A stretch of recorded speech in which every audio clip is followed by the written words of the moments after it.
pertanyaan Pak Ruben tadi sebetulnya saya sukar menangkapnya karena yang masuk ke laptop saya itu terpotong-potong gitu. Oh iya. Yang saya bisa tangkap misalnya ada menyebutkan tuntutan ilmu sampai ke negeri Cina ya. Ya, ya. Nah, Oke, ya. ini adalah indikasi bahwa Islam itu sangat menekankan pentingnya menuntut ilmu secara luas, bukan hanya ilmu-ilmu agama. Yang dalam kategori yang kita lakukan tadi itu pasti lebih mengarah kepada ilmu yang fardu kifayah. Ilmu yang fardu kifayah itu adalah ilmu yang kalau sudah ada di antara kita yang mempelajarinya dan mendalaminya, kita semua terlepas dari kewajiban itu. Fardu kifayah yang paling kita kenal itu kan terkait dengan penyelenggaraan jenazah. Ya, ada kewajiban kalau seorang muslim meninggal, jenazahnya harus dimandikan, dikafani, disolatkan, dan dimakamkan. Kalau tidak ada di antara kita muslim yang melakukan itu, semua kita berdosa. Tetapi kalau sudah ada yang melakukan itu, yang lain terbebani, tidak terbebani lagi dengan dosa.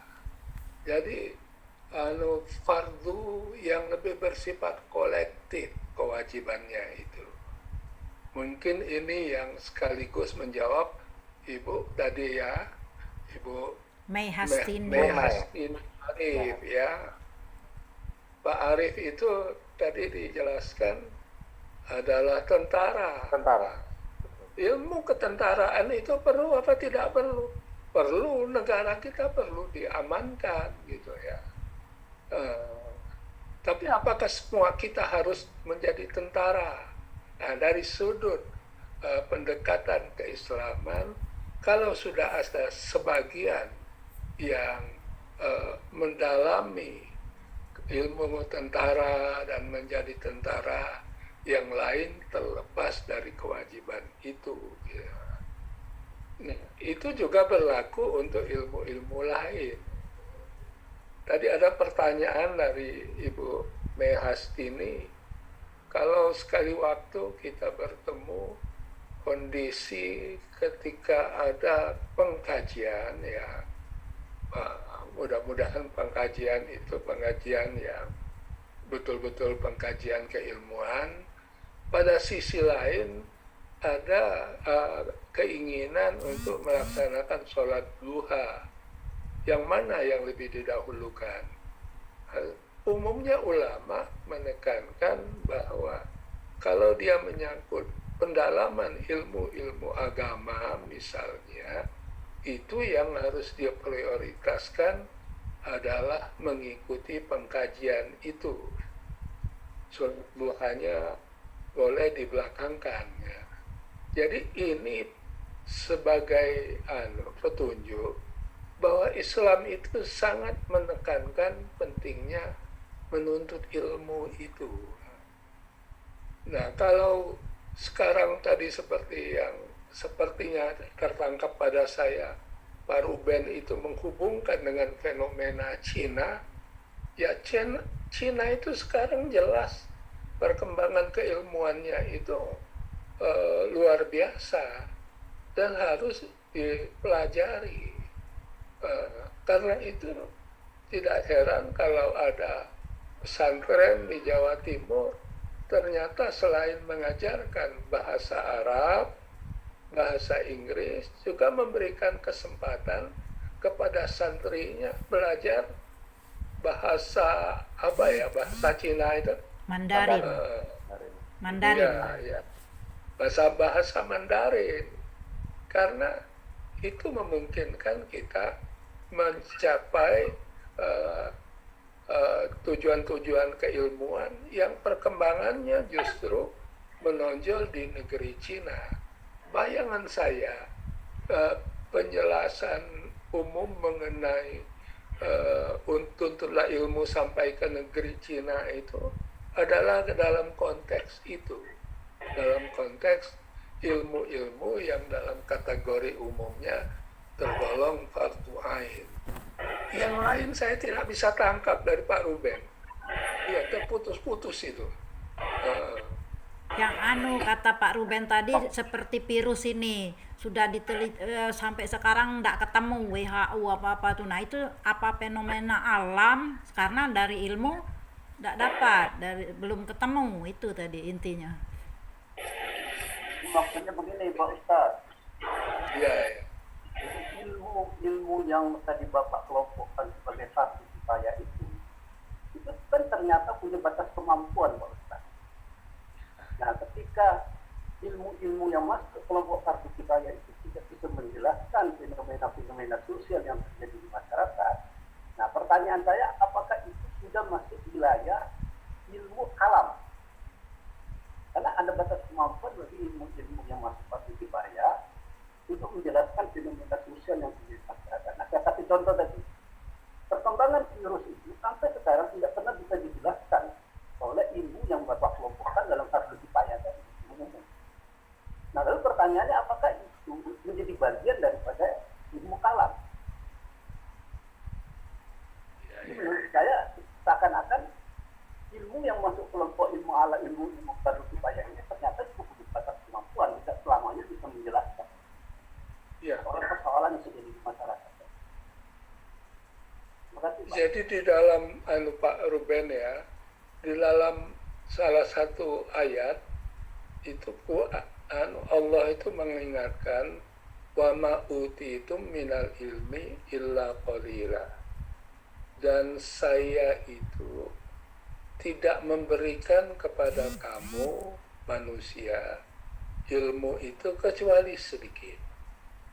Jadi ini bagian dari kesadaran yang harus kita bentuk. Ilmu itu sesungguhnya luas.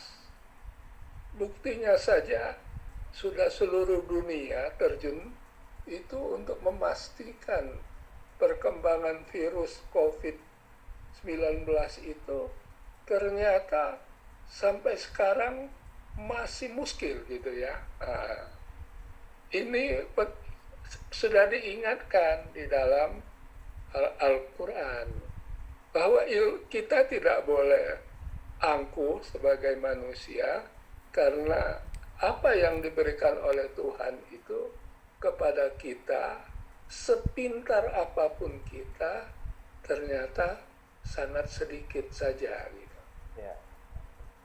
Sekarang ini kan ada tren, kalau kita baca buku Harari itu ya, Homo Deus itu, manusia itu seperti punya target, manusia modern itu ingin menempatkan dirinya sebagai Tuhan yang menentukan segalanya.